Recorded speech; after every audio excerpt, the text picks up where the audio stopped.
எல்லாருக்கும் வணக்கம். என்னுடைய ராதா ராமராவ் சேனலுக்கு உங்கள் எல்லாரையும் வெல்கம் பண்ணுறேன். இந்த வீடியோவில் பைனாப்பிள் புட்டிங், அதாவது கல்யாண வீடுகளில் பார்த்திங்கன்னா ஏதாவது ஒரு டைமில் இந்த ஸ்வீட் ரெசிபி கண்டிப்பாக பரிமாறுவாங்க.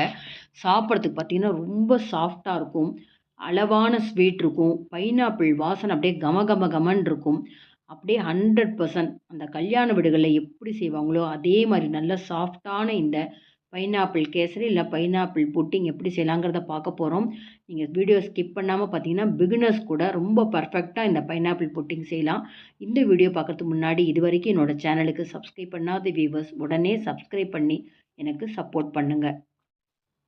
பைனாப்பிள் புட்டிங் செய்கிறதுக்கு தேவையான அந்த இன்க்ரீடியன்ஸ் பார்த்திங்கன்னா, இப்போ நெய் எடுத்து வச்சுருக்கேன் பார்த்திங்களா, இந்த கப்பால் 1 கப்பு நான் ரவை எடுத்திருக்கேன். அதே கப்பால் 1.5 கப்பு சுகர் அளந்து வச்சுருக்கேன். இப்போ நீங்கள் ரவையை பார்த்தோன்னா 3/4 கப்பு இருக்குதுன்னு நினச்சிக்காதீங்க. உங்கள் வீட்டில் எந்த கப்பில் அளந்தாலும் 1 கப்பு ரவை எடுத்தால் 1.5 கப்பு சுகர், அதே கப்பால் ஒரு 1/2 கப்புக்கும் அதிகமாக நெய் எடுத்துக்கணும்.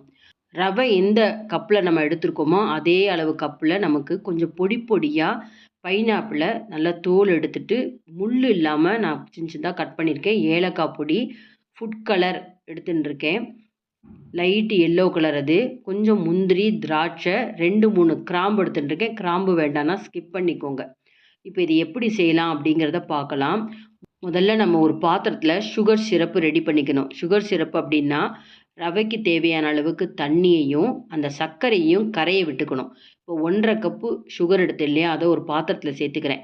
எந்த கப்பில் ரவை எடுத்தனோ அந்த கப்பால் 2.5 கப்பு நான் தண்ணி எடுத்துக்கிறேன். நீங்கள் எடுத்துக்கிற ரவையை பொறுத்து தான் தண்ணி அளவு. இப்போ நல்லா சன்னமாக இருக்கிற ரவை எடுத்துட்டதுனால நான் 2.5 கப்பு எடுத்துக்கிறேன். கொஞ்சம் ரவை அளவு பெருசாக இருந்தீங்கன்னா நீங்கள் 3 கப்பு எடுத்துக்கோங்க. நான் இப்போ எல்லாமே ஒன் பை ஒன்னாக உங்களுக்கு சொல்லிகிட்டே வரேன். நான் ரவையை காமிக்கிற பாருங்கள். நல்லா நைஸாக இருக்கிற இந்த பாம்பே ரவைன்னு சொல்லுவாங்க இல்லையா, ரொம்ப நைஸாகவே இருக்கும். இந்த மாதிரி ரவை அப்படிங்கிறப்ப 2.5 கப்புக்கு அளவுக்கு மேலே தண்ணி தேவைப்படாது. அதனால் 2.5 கப்பு எடுத்துகிட்டு இருக்கேன். இது கூட நம்ம பாருங்கள், நம்ம நறுக்கி வச்ச பைனாப்பிளையும் சேர்த்துக்கலாம், ஃபுட் கலர் சேர்த்துக்கலாம். ரொம்ப அதிகமாக வேண்டாம், கொஞ்சமாக சேர்த்துக்கோங்க, லைட் எல்லோ கலர்.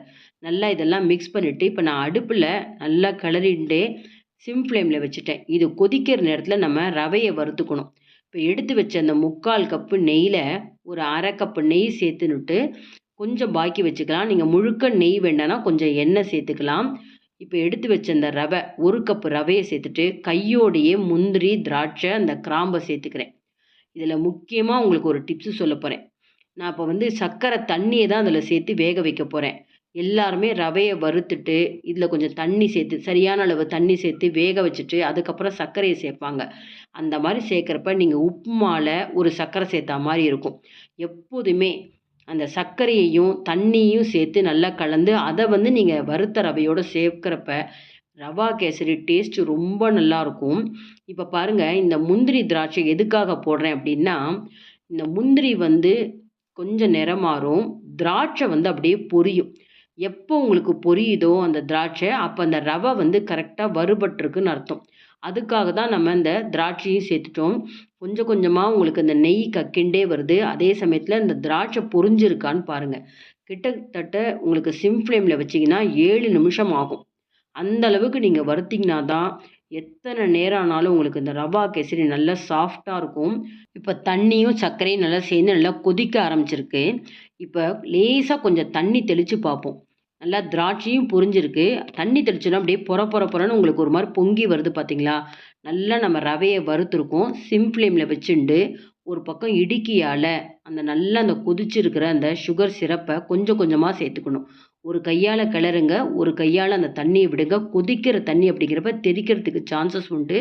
நல்லா எப்போதுமே அளவு கொஞ்சமாக நம்ம ரவை எடுத்தாலும் பாத்திரம் நல்லா வாணலி பெருசாக எடுத்துக்கணும். அப்போ தான் உங்களுக்கு தெறிக்காது. பாருங்கள், அப்படியே கொஞ்சம் கொஞ்சமாக கிளறின்னு இருக்கேன். இந்த மாதிரி நம்ம செய்கிறப்ப கொஞ்சம் கூட உங்களுக்கு கட்டி தட்டவே தட்டாது. அதாவது தண்ணியில் நம்ம சர்க்கரையை கரைய விட்டு சேர்க்குறப்ப கட்டி தட்டாமல் இருக்கும். இதே நம்ம நார்மலாக ரவையை வறுத்து அதை தண்ணி விட்டு வேக விட்டுட்டு நம்ம சர்க்கரை சேர்க்குறப்ப அங்கங்கே கட்டி கட்டியாக போயிடும். நிறைய பேர் கேட்பீங்க, இந்த மாதிரி சர்க்கரை தண்ணியை ரவையில் சேர்க்குறப்ப வேகுமான்னு. அதுக்காக தான் நம்ம 7 நிமிஷத்துக்கு அதிகமாக நம்ம ரவையை வறுத்ததுனால நல்ல நெய் விட்டு வறுத்துருக்கோம். இப்போ நீங்கள் பார்த்துட்டே வாங்க, கொஞ்சம் கூட அந்த ரவை அங்கங்கே வெள்ளையாகவே தெரியாது. நல்லா உங்களுக்கு மிக்ஸ் ஆகிருக்கும். ரொம்ப நல்லாயிருக்கும். ரொம்ப நேரத்துக்கு சாஃப்டாக இருக்கும். சர்க்கரை அளவும் பார்த்தீங்கன்னா, நீங்க கேசரி சாப்பிட்றப்ப திகட்டுற அளவுக்கு இருக்காது. அதனால தான் 1 பங்குக்கு 1 1/2 பங்கு சுகர் சேர்த்துருக்கோம். இப்ப ஏலக்காய் பொடி சேர்த்துட்டேன். பைனாப்பிள் எசன்ஸ் இருந்ததுன்னா ஒரு 2 சொட்டு விடுங்க. இல்லன்னா பரவால்ல. நம்ம சர்க்கரை தண்ணியிலேயே பைனாப்பிளையும் சேர்த்து வேக வச்சதுனால, அந்த வாசனை முழுக்க உங்களுக்கு கேசரில இருக்கும். நல்ல பழமும் நல்லா வெந்திருக்கும் பைனாப்பிளும். நல்ல ஒரு இளகலா இருக்கிறப்பயே நம்ம அடுப்ப நிறுத்திடணும். இப்ப நான் உங்களுக்கு எடுத்து காமிக்கிறேன் பாருங்க. கொஞ்சம் கூட ரவை வேகாத மாரி எங்கேயும் வெள்ள வெள்ளையாவே இல்ல. நல்லா வெந்து குடுத்துருக்கு. இந்த இலைகளா இருக்கிறப்பயே நம்ம அடுப்ப நிறுத்திடணும். நிறுத்திட்டு நம்ம கொஞ்சம் பாக்கி வச்சிருந்த நெய்யவும் நம்ம அது மேல விட்டுடணும். 1 ஹவர் கழிச்சு உங்களுக்கு இத பரிமாறி காமிக்கிறேன் பாருங்க. அந்த அளவுக்கு சாஃப்ட்டா இருக்கும். இது கூட நானு கொஞ்சம் டூட்டி ஃப்ரூட்டி சேர்க்க போறேன். பைனாப்பிள் புட்டிங் அப்டின்னாலே உங்களுக்கு கல்யாண வீடுகள்ல பார்த்தீங்கன்னா, கொஞ்சம் கலருக்காக இந்த டூட்டி ஃப்ரூட்டி சேர்ப்பாங்க. இதுவுமே உங்களுக்கு கடையில கிடைச்சா வாங்கிட்டு வந்து சேர்த்துக்கோங்க. இல்லன்னா இத ஸ்கிப் பண்ணிடலாம்.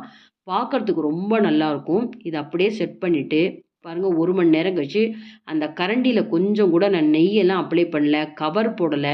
நம்ம அந்த ரவா கேசரி மேல விட்ட நெய் தான். இப்ப எடுத்து அந்த கப்புல பரிமாறுறேன் பாருங்க.